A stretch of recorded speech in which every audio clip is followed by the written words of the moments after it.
¿Cuántos libros llevas escritos? Pero más o menos una docena. Una docena, sobre temáticas diversas. Siempre si hay un título, el título sería El vínculo entre lo judío y lo universal. Esta es la primera vez en donde directamente el tema judío es muy colateral, y esto se debe a que lo escribo en coautoría con un prestigioso amigo, economista, intelectual, Alberto Venegas Lynch.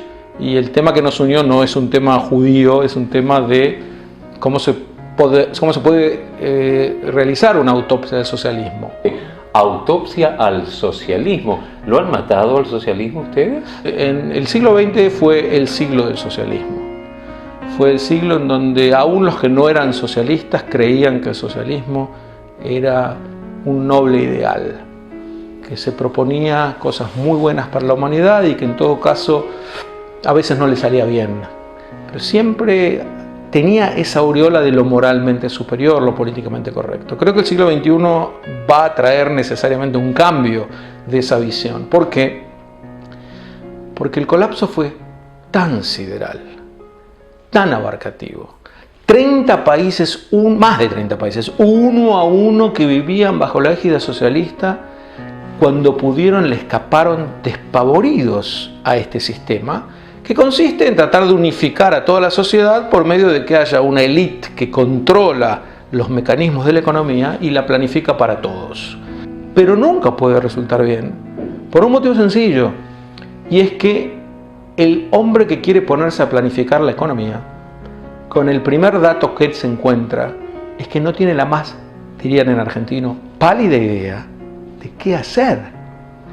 Pues sabes que eran millones y millones de precios lo que tenían que fijar la Unión Soviética, y para esto se reunía un grupo de 10 personas, burócratas, que decían y que los pepinos cuesten tantos rublos, y los libros cuesten tantos rublos, y la ropa de este modo cueste tantos rublos. ¿Y de dónde salía esto? ¿Cuánto tiene que costar? Del debate que después iban a imponer en una economía para destruirla. Lo que nos propusimos en este libro es hacer la autopsia de el fracaso. Ya está ante nuestros ojos, pero ¿por qué fracasó? Tenemos que empezar por descartar a aquellos que te dicen, mira, el marxismo entiendo que en la práctica no tuvo los efectos que uno esperaba. Stalin, dirían ellos, no tiene nada que ver con Marx. Pero en la teoría, es cierto, hay una verdad en la teoría marxista que después cuando se aplicó a la realidad salió mal. Esto es ridículo. Es decir, cuando yo tomo una vacuna que cuando se aplica a los pacientes los mata, ¿cuánto tiempo puedo seguir diciendo, bueno, en la teoría la vacuna está bien, pero el hecho es que el detalle menor es que cuando lo aplicamos a la realidad los mata? Una idea, una innovación, cualquier cosa, cuando uno lo contrasta a la realidad y no sale bien, y no es que no sale bien una vez, no sale bien nunca, la gran pregunta es, ¿tiene que haber aquí una falla intrínseca en la premisa? La premisa tiene que estar equivocada. No es que la Unión Soviética fallaba con el estalinismo, es que el manifiesto comunista mentía, decía cosas que no son ciertas. ¿Por esto fracasó el kibutz, podemos decir? ¿Por estas mismas premisas?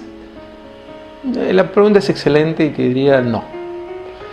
Porque el kibutz, digamos, una pequeña sociedad socialista rodeada por una sociedad que no es socialista, puede funcionar. Si 10 personas deciden ir a un country y en ese country hacen que sus 10 familias vivan sin ninguna propiedad privada, pero ellos no fijan los precios, sino que los precios se fijan desde afuera, entonces van a producir todo lo que el afuera les está demandando, mientras haya un lugar en donde operen más o menos bien las leyes del mercado, eso es lo que los va a inspirar. Entonces, el kibutz, si es pequeño, puede funcionar como una democracia directa. Claro, cuando ya son más de 1000, no hay democracia directa. Empieza a generarse una casta que se impone a los demás.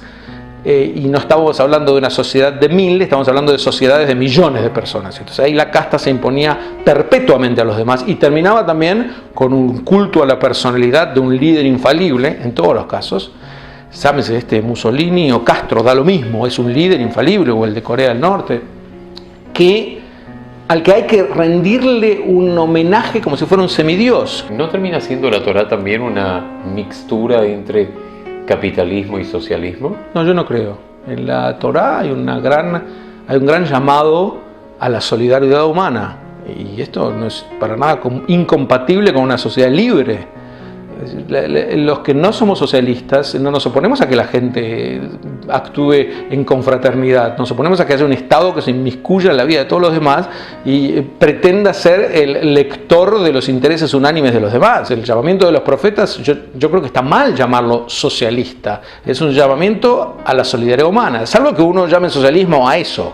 En la Torá el mensaje fundamental es el mensaje de respeto irrestricto por la autonomía del ser humano, del individuo, el valor del individuo, la santidad de la vida y tanto la responsabilidad individual, que tienen mucho más que ver con una sociedad libre que con una sociedad socialista. Es decir, no es que es un libro en donde se presentan ideas unánimes, yo creo que es un tanque de distintos pensamientos, pero que siempre apuntan en una dirección, y es el respeto irrestricto porque cada uno se planifique su propia vida y nadie venga con una varita desde arriba, con lo que llamaba Hayek la letal arrogancia de creer que él puede y sabe más que la gente y entonces sabe cómo, entre comillas, distribuir. O sea, es que este mito, son realmente mitos los que ha generado el socialismo. Estos son datos que la realidad ha demostrado como irrefutables y el libro los transforma en una autopsia de lo que llevó al colapso.